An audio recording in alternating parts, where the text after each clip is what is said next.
آج مجھے بڑی شدت سے اپنے والد صاحب کی وہ بات یاد آئی تھی جو انہوں نے مجھے بستر مرگ پر اپنے پاس بٹھا کر وصیت کی تھی۔ میں سر جھکا کر اس مارکیٹ کے کونے میں بیٹھا ہوا تھا۔ آس پاس لوگ میرے قریب سے گزر رہے تھے، باتیں کر رہے تھے اور مجھے ان سب کا بولنا ایک شور لگ رہا تھا۔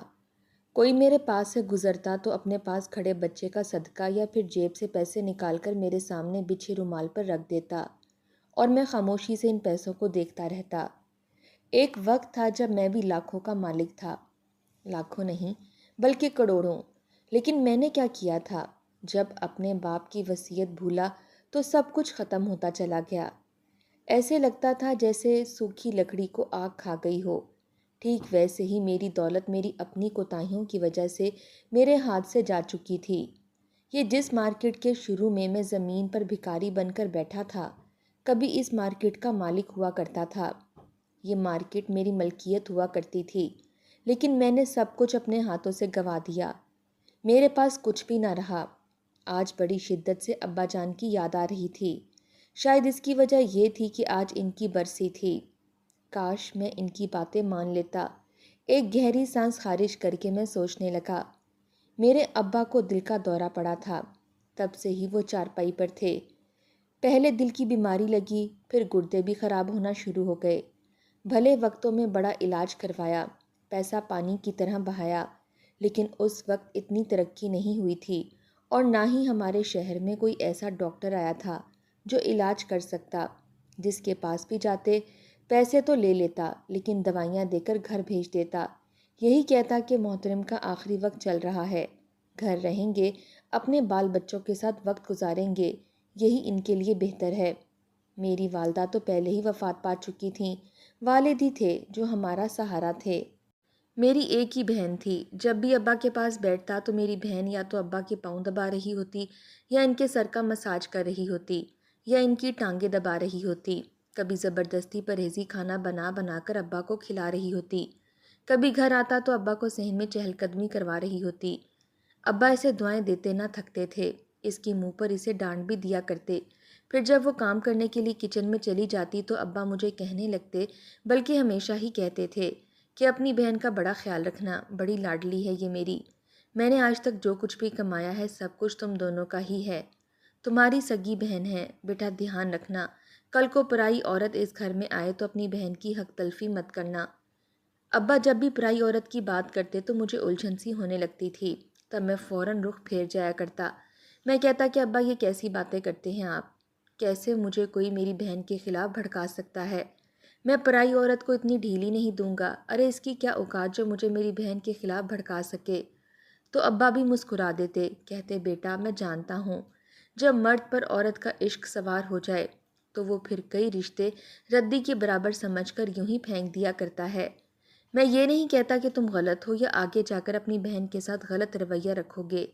میں یہ کہتا ہوں کہ پرائے گھر کی عورت پتہ نہیں کیسی ہوگی، میری بیٹی کے ساتھ کیسا رویہ رکھے گی، لیکن تم کبھی مت بدلنا اپنی بہن کے حق میں، یوں ہی رہنا جیسے میری زندگی میں ہو۔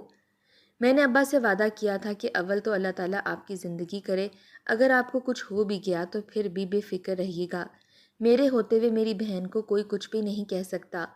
مجھے بھی اپنی بہن فرزانہ سے بہت محبت تھی، پورے گھر کو اس اکیلے نے سنبھال رکھا تھا۔ گاؤں کے ہی اسکول سے اس نے میٹرک تک تعلیم حاصل کی ہوئی تھی، اس کے بعد گھر کی ذمہ داریوں میں لگ گئی اور 10ویں کے پیپر بھی نہ دے پائی تھی۔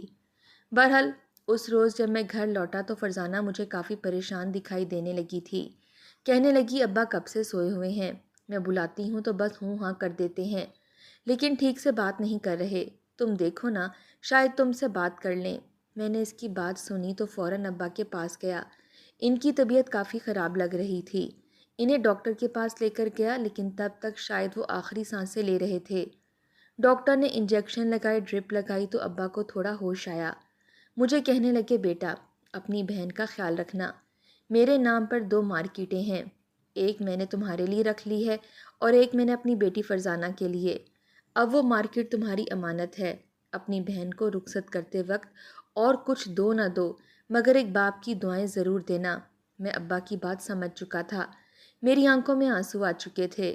میرے والد صاحب نے کلمہ شہادت پڑھا اور پھر اس جہاں فانی سے کوچ کر گئے۔ جب میری بہن کو یہ پتہ چلا کہ اب ابا اس دنیا میں نہیں رہے تو اس کی حالت بے حد خراب ہو چکی تھی۔ وہ چیخ چیخ کر رونے لگی، چلانے لگی، بس ابا کو ہی آوازیں دیتی رہی۔ بار بار بے ہوشی کے دورے پڑ رہے تھے اور ایسے مشکل وقت میں ہم دونوں بہن بھائی ایک دوسرے کا سہارا تھے۔ رشتہ دار چند روز رہے اور پھر چلے گئے۔ اپنے ابا کی آخری وصیت کی طرح میں نے اپنی بہن کا بہت دھیان رکھا تھا، کبھی اس کے ساتھ سختی سے پیش نہیں آیا تھا، بالکل ویسے ہی رکھا تھا جیسے ابا نے کہا تھا۔ بے شک وہ میری بھی لاڈلی تھی، میری شادی کی عمر ہو چکی تھی۔ خاندان کی عورتیں میرے پاس آتیں اور بہانے بہانے سے یہی کہتیں کہ اگر تم چاہو تو ہم تمہیں اپنا بیٹا بنا لیتے ہیں، تم ہمارے گھر کے داماد بن جاؤ گے، وغیرہ وغیرہ۔ لیکن میں فیصلہ کر چکا تھا کہ مجھے شادی اس خاندان میں کرنی ہی نہیں ہے۔ سب کی نظر ہماری مارکیٹ پر تھی۔ میری بہن کی عمر ابھی صرف 18 سال تھی اور اس کے لیے خاندان بھر سے رشتے آنا شروع ہو چکے تھے، لیکن میں جلد بازی کا فیصلہ کرنے والوں میں سے نہیں تھا۔ جانتا تھا خاندان بھر میں یہ بات مشہور ہو چکی ہے کہ میری بہن کے نام ایک پوری مارکیٹ ہے جس کا کرایہ ہی اچھا خاصا ہے۔ میں بس اپنی بہن کے ساتھ اس کی شادی کرنا چاہتا تھا جو اس کے ساتھ مخلص ہو کر رہے، اس کی دولت کے پیچھے نہ ہو، بلکہ اسے پسند کرے، اسے خوشیاں دے، اس کی عزت کرے۔ وقت یوں ہی گزرتا گیا۔ جب میری ملاقات پلور شاہ سے ہوئی، پہلی نظر میں ہی اس سے میں محبت کر چکا تھا۔ وہ مجھے میری مارکیٹ کی دکان پر نظر آئی تھی۔ مارکیٹ میں ہی ہماری اپنی بھی ایک دکان تھی جس پر ہم ٹرک کا سامان بھیجا کرتے تھے۔ اس پر بھی لڑکا بٹھا رکھا تھا، لیکن سارا دن نکما گھومنے چلا جاتا تھا، اس لیے میں ساتھ ادھر بھی دھیان دے دیتا تھا۔ وہیں سے پلور شاہ مجھے پسند آئی اور میں نے پلور شاہ کے گھر رشتہ بھیج دیا۔ یوں ہماری شادی ہو گئی۔ میری شادی پر سب سے زیادہ خوش میری بہن ہی تھی۔ بہنوں کے تو ارمان ہی یہی ہوتے ہیں کہ وہ بھائیوں کی خوشیاں دیکھیں، اور میری بہن تو ویسے بھی مجھ پر جان چھڑکتی تھی۔ جیسے جیسے وقت گزرنے لگا تو میری بہن کے لیے بھی رشتے آنا شروع ہو گئے۔ ویسے بھی مجھے میری بیوی پلور شاہ پر پورا بھروسہ تھا، وہی رشتے لا رہی تھی، جن میں سے ایک رشتہ مجھے بہتر لگا اور میں نے اس کا ذکر اپنی بہن سے کیا۔ بہن کو اس بات سے کوئی اعتراض نہیں تھا، کہنے لگی بھائی آپ کو جو بہتر لگے آپ وہی کریں، میں آپ کی رضا میں راضی ہوں۔ میں نے ارشد کے ساتھ اپنی بہن کا نکاح کر دیا، لیکن نکاح کے وقت میں نے اسے بہت ہی قیمتی سامان دیا تھا۔ ایسے شادیاں لوگ اپنے بیٹوں کی بھی نہیں کرتے جیسے میں نے اپنی اکلوتی بہن کی کر دی تھی۔ بس ایک ماں باپ تھے جو میں اسے لا کر نہیں دے سکتا تھا، باقی میں نے اسے جہیز میں کوئی کمی نہیں آنے دی تھی۔ ارشد نے تو جہیز کے نام پر ایک آنا بھی نہیں مانگا تھا، لیکن میں نے خود ہی سب کچھ اپنی بہن کو بطور تحفہ دیا تھا۔ سب کچھ جو مجھ سے بن پڑی میں نے سب کچھ کیا۔ فرزانہ بھی یہی کہتی رہی کہ بھائی اتنا سب کچھ میرے لیے مت کرو، آخر میں اتنے سامان کا کیا کروں گی؟ مجھے تو جیولری پہننے کا شوق ہی نہیں ہے، سونا پہننا مجھے اچھا نہیں لگتا، لیکن میں نے اس کی ایک نہ سنی تھی۔ پلور شاہ بھی میرے ساتھ خوش تھی۔ وقت یوں ہی آگے بڑھنے لگا، زندگی پرسکون چل رہی تھی۔ میری بہن پہلے ہر ہفتے میں 2 مرتبہ میرے پاس چکر لگایا کرتی تھی۔ اس کا شوہر بیرون ملک جاب کرتا تھا، اپنے گھر میں اکیلی رہتی تھی۔ جب اس کا دل تنگ پڑتا تو ہماری طرف آ جاتی اور پھر ہم اکثر ہی ساتھ کھانا کھایا کرتے، بچپن کی یادیں تازہ کیا کرتے اور اپنے ماں باپ کے ساتھ گزرے لمحات کو یاد کر کے بعض دفعہ مسکراہٹ کے ساتھ ساتھ آنکھوں میں آنسو بھی آ جایا کرتے تھے۔ لیکن دھیرے دھیرے پلور شاہ کا رویہ فرزانہ سے بدلنے لگا تھا۔ میرے سامنے سے کہتی کہ دیکھو بھلے ہی تمہارا شوہر دوسرے ملک رہتا ہے، لیکن تمہیں اپنے گھر پر بھی توجہ دینی چاہیے، اس طرح تمہاری ساس کو تمہارے خلاف بات کرنے کا موقع مل جائے گا۔ آئے روز تمہاری نندیں تمہارے گھر آ کر بیٹھی رہیں گی، تمہارا قیمتی سامان وہ سب کچھ خراب کر دیں گی۔ بہتر ہے کہ تم اپنے گھر رہو، اپنے شوہر کا دل جیتو، اس کے ماں باپ کی خدمت کرو۔ میری بہن کہیں نہ کہیں سمجھ چکی تھی کہ میری بیوی اس کا روز روز آنا پسند نہیں کرتی۔ پلور شاہ کی محبت میں میں اتنا اندھا ہو چکا کہ میں نے اسے منع کرنا کبھی مناسب ہی نہ سمجھا۔ یہی سوچتا کہ بس پلور شاہ جو کہتی ہے وہی ٹھیک ہے اور وہی سچ ہے۔ دھیرے دھیرے میری بہن نے میرے گھر آنا بہت کم کر دیا تھا۔ کوئی خاص موقع ہوتا، عید ہوتی یا فنکشن ہوتا تو ہی ہمارے گھر چکر لگایا کرتی۔ اللہ تعالیٰ نے اسے اولاد سے نوازا تھا۔ پہلے تو اللہ تعالیٰ نے اسے 2 جڑواں بچے عطا کیے اور اس کے بعد ایک بیٹی عطا کی۔ 3 بچوں کی ماں بن چکی تھی، لیکن ہمارے ہاں ابھی تک اولاد نہیں ہوئی تھی۔ جب بھی اولاد کے لیے پلور شاہ کو کہتا تو وہ آئیں بائیں شائیں کر دیتی، کہتی کہ جب اللہ تعالیٰ کو منظور ہوا تو اولاد دے دے گا۔ اس کی باتوں سے میں بھی اندازہ لگا چکا تھا کہ اسے بچوں سے کوئی خاص محبت نہیں ہے، بلکہ وہ آزاد رہنا زیادہ پسند کرتی ہے۔ اس روز میں اپنی مارکیٹ میں ہی موجود تھا جب مجھے ایک کال آئی۔ کال سن کر تو میرے پیروں کے نیچے سے زمین نکل چکی تھی، کیونکہ میرے بہنوئی ارشد کا بیرون ملک میں بڑی بری طریقے سے ایکسیڈنٹ ہو چکا تھا، اور اس ایکسیڈنٹ میں وہ موقع پر ہی اپنی جان کی بازی ہار چکا تھا۔ ارشد کی وفات کا صدمہ سب سے زیادہ بیوی اور بچوں کو ہوا تھا۔ فرزانہ کا تو رو رو کر برا حال تھا۔ میں تو مردوں میں ہی ساری ذمہ داریاں سنبھال رہا تھا۔ جیسے ہی بہن کے پاس گیا تو وہ مجھ سے لپٹ کر پھوٹ پھوٹ کر رونے لگی۔ اسے یوں روتا دیکھ کر میں بھی اسے حوصلہ دینے لگا، لیکن اپنے آنسوؤں پر قابو نہ پا سکا۔ تدفین کے تمام تر انتظامات میں نے ہی دیکھے تھے، اور پھر ارشد کو سپرد خاک کر دیا گیا۔ جب تک عدت پوری نہ ہوئی میری بہن اپنے سسرال میں ہی رہی تھی۔ میں بھی اسے ملنے جایا کرتا تھا، لیکن ایک روز صبح صبح دروازے پر دستک ہوئی۔ دروازہ کھولا تو سامنے میری بہن کھڑی تھی، مجھے سینے سے لگا کر رونے لگی۔ میں اسے صبح سویرے اپنے سامنے دیکھ کر گھبرا چکا تھا۔ کہنے لگا، فرزانہ کیا ہو گیا؟ تم ٹھیک تو ہو؟ اس وقت اتنی صبح یہاں پر کیا کر رہی ہو؟ فرزانہ روتے ہوئے کہنے لگی کہ بھائی، میرے سسرال والوں نے مجھے گھر سے نکال دیا ہے۔ کہتے ہیں ہم تیرا خرچ نہیں اٹھا سکتے۔ تو اکیلی نہیں ہے، تیرے 3 بچے بھی ہیں۔ کل کو ان کے خرچے بڑھ جائیں گے۔ ان لوگوں نے دھکے مار کر مجھے گھر سے نکال دیا۔ ساری رات میں نے سڑکوں پر مارے مارے پھر کر گزاری، اور جیسے تیسے اس گھر تک پہنچی ہوں۔ اپنی بہن پر یوں ظلم دیکھ کر میری آنکھوں سے تو غصے سے گویا خون ابلنے لگا تھا۔ میں نے بہن کو گھر بٹھایا اور سیدھا اس کے سسرال چلا گیا۔ اس کے سسر اور دیور سے خوب لڑائی جھگڑا کیا، لیکن وہ لوگ تو کچھ ماننے کو تیار ہی نہ تھے۔ کہنے لگے کہ ایک ارشد تو نہیں تھا، ہم اس کے بھائی موجود ہیں۔ یہ گھر اور جگہ اب ہماری ہے، اس میں فرزانہ یا اس کے بچوں کا کوئی حصہ نہیں۔ میں بھی کہہ آیا کہ میری بہن مجھ پر بھاری نہیں ہے، تم لوگوں سے اچھا اس کو رکھتا ہوں اور آگے بھی رکھ لوں گا۔ بہرحال میں اپنی بہن کو گھر لے آیا تھا، لیکن یہ بات پلور شاہ کو بری لگنے لگی تھی۔ سارے گھر کا کام فرزانہ ہی سنبھالنے لگی تھی، لیکن میری بیوی سے یہ سب کچھ برداشت نہیں ہوتا تھا۔ ایک روز مجھے کہنے لگی کہ ہمیں فرزانہ کی دوسری شادی کروا دینی چاہیے۔ جوان جہان ہے، خوبصورت ہے، اس کے لیے تو کوئی بھی رشتہ مل جائے گا۔ میں نے جب یہ سنا تو اپنی بہن سے بھی اس کا ذکر کیا۔ فرزانہ سے کہا کہ تم دوسری شادی کر لو، پہلی مرتبہ تمہارے نصیب ایسے نکلے، لیکن ضروری تو نہیں کہ ہر مرتبہ ایسا ہی ہو۔ فرزانہ رونے لگی تھی، اپنے چھوٹے چھوٹے بچوں کو میرے سامنے کر دیا۔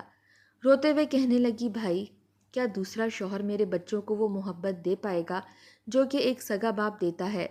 میرے بیٹے سوتیلے باپ کا ظلم سہتے رہ جائیں گے۔ بیٹے تو پھر برداشت کر لیں گے، لیکن میری بیٹی ارشد تو اسے اپنے جگر کا ٹکڑا کہا کرتا تھا۔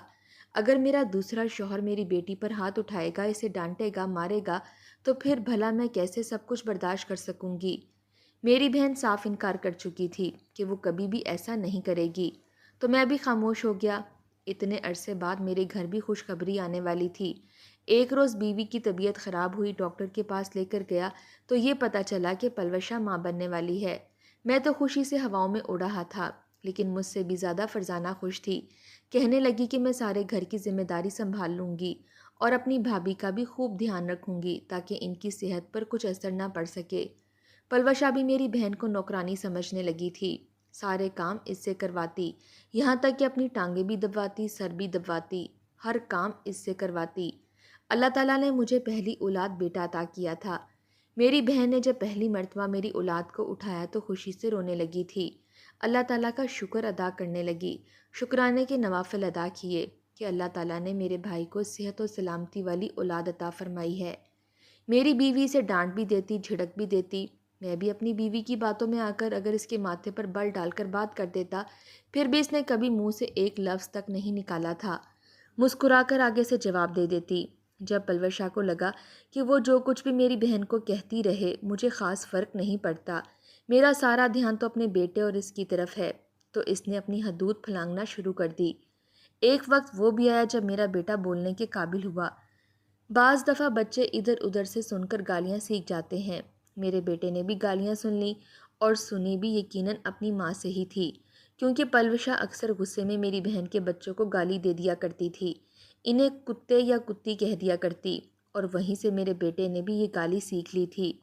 ایک روز جب میری بہن کام کر کے آئی تو اس نے کھیلتے ہوئے بھتیجے کو اٹھا کر اس کی گال پر زور سے بوسہ دے دیا۔ میرا بیٹا وہیں پر غصے سے اپنی پھپھو کو گالی دینے لگا۔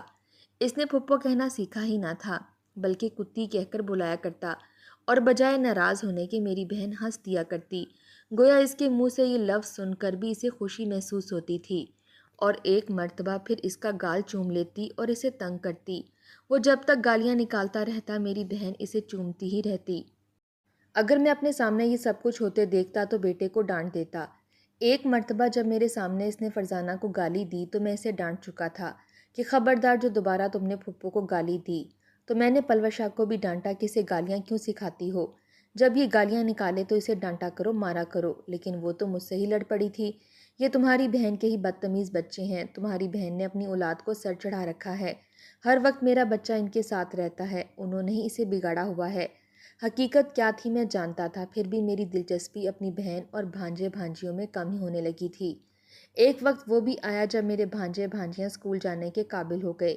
میری بہن میرے پاس آئی، آ کر کہنے لگی کہ بھائی بچوں کو اسکول داخل کروانا ہے، لیکن میری بیوی پاس ہی بیٹھی تھی، فوراً خرچے لے کر بیٹھ گئی، ماہانہ خرچوں کی کتاب میرے سامنے لا کر رکھ دی، کہنے لگی ایک تو مہنگائی بڑھتی جا رہی ہے، 100 خرچے ہیں، کہاں سے پورے ہوں گے؟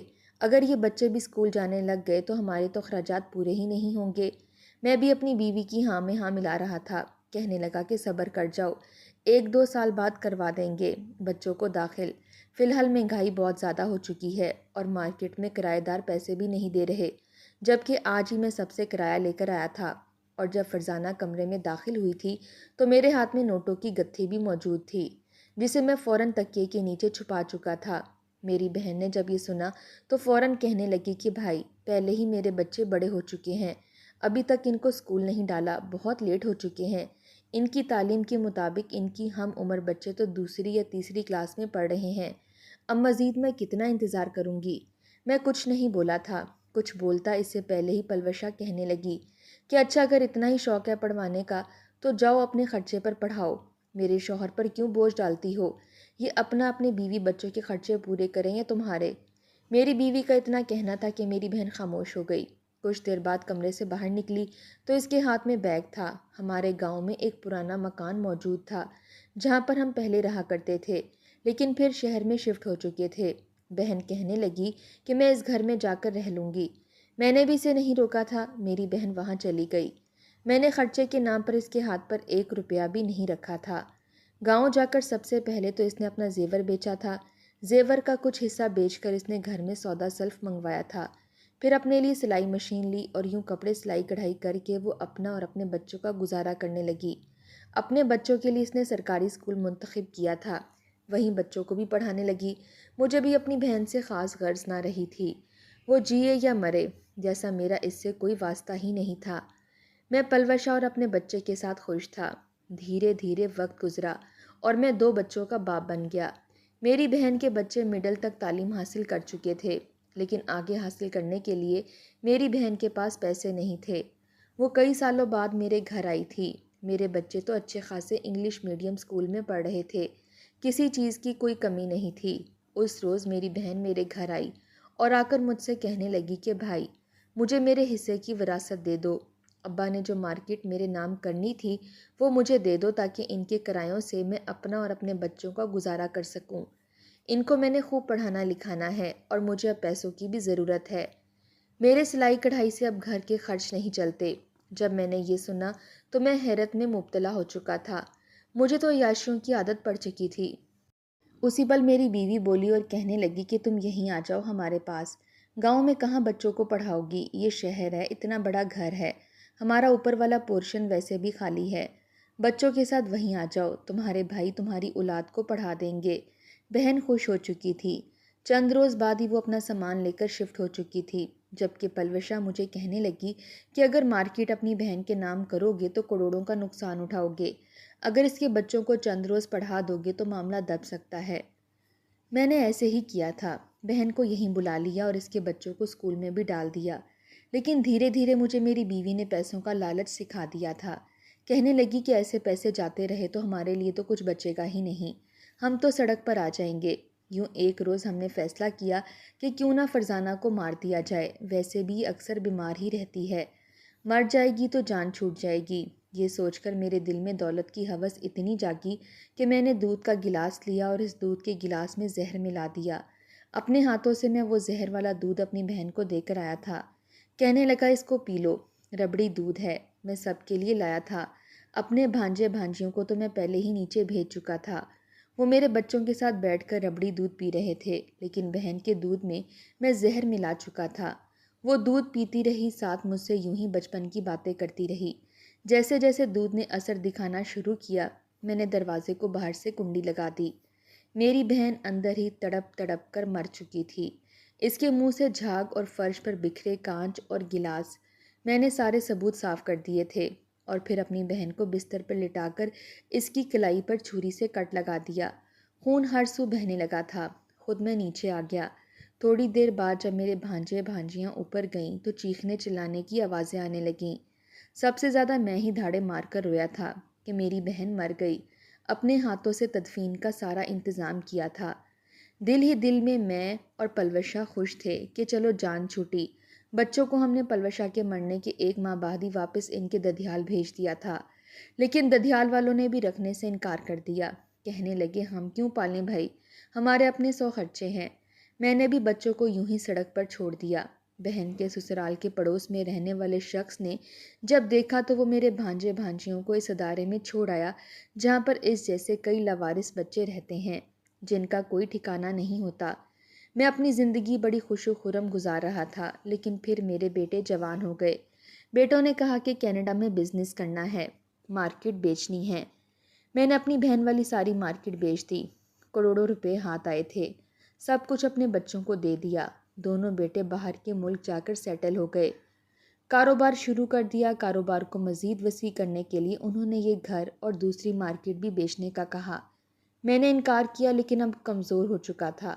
بیٹوں کے آگے کہاں چلتی تھی؟ ویسے بھی اس نے کہہ رکھا تھا کہ ہم دونوں آپ کو دوسرے ملک بلا لیں گے۔ میں نے اپنا گھر، مارکیٹ سب کچھ بیچ دیا، بیٹے کو دے دیا، لیکن بیٹے کو اس میں اچھا خاصا نقصان اٹھانا پڑا تھا۔ میں خالی ہاتھ رہ گیا تھا۔ بیٹوں نے وہیں جا کر انگریزی میم سے شادی کر لی۔ بیوی نے جب دیکھا کہ میں کنگال ہو گیا ہوں تو جیسے تیسے بیٹے سے لڑ کر خود کو کینیڈا ہی بلوا لیا، وہیں پر رہنے لگی، اور میں انہیں کال کرتا، پیسے منگواتا، بھکاریوں کی طرح بیٹوں کے سامنے ہاتھ پھیلانے پڑتے، لیکن وہ پیسے نہ بھیجتے۔ مجبوراً ایک روز بھوک سے تنگ آیا کہ اپنا موبائل بھی بیچ دیا، اور پھر میری قسمت مجھے اس مارکیٹ کے حصے پر لے آئی کہ اب میں بیٹھا سارا دن لوگوں کو آتے جاتے دیکھتا رہتا ہوں۔ یہ زمین، یہ پیسے، سب کچھ یوں ہی آباد ہے، لیکن میں اجڑ کر رہ چکا ہوں۔ شاید میں نے اپنے باپ کی وصیت نہیں مانی تھی، اپنی بہن کو اس کا حق نہیں دیا تھا۔ آج اگر میں اپنی بہن کو اس کا حق دے دیتا، اس کا قتل نہ کرتا، تو شاید میری زندگی کچھ اور ہوتی۔ ارے میری بہن تو میری گالی بھی پھول سمجھا کرتی تھی، اور میں نے کیا کیا؟ اپنے ہاتھوں سے اپنی خوشیوں کا گلا گھونٹ دیا۔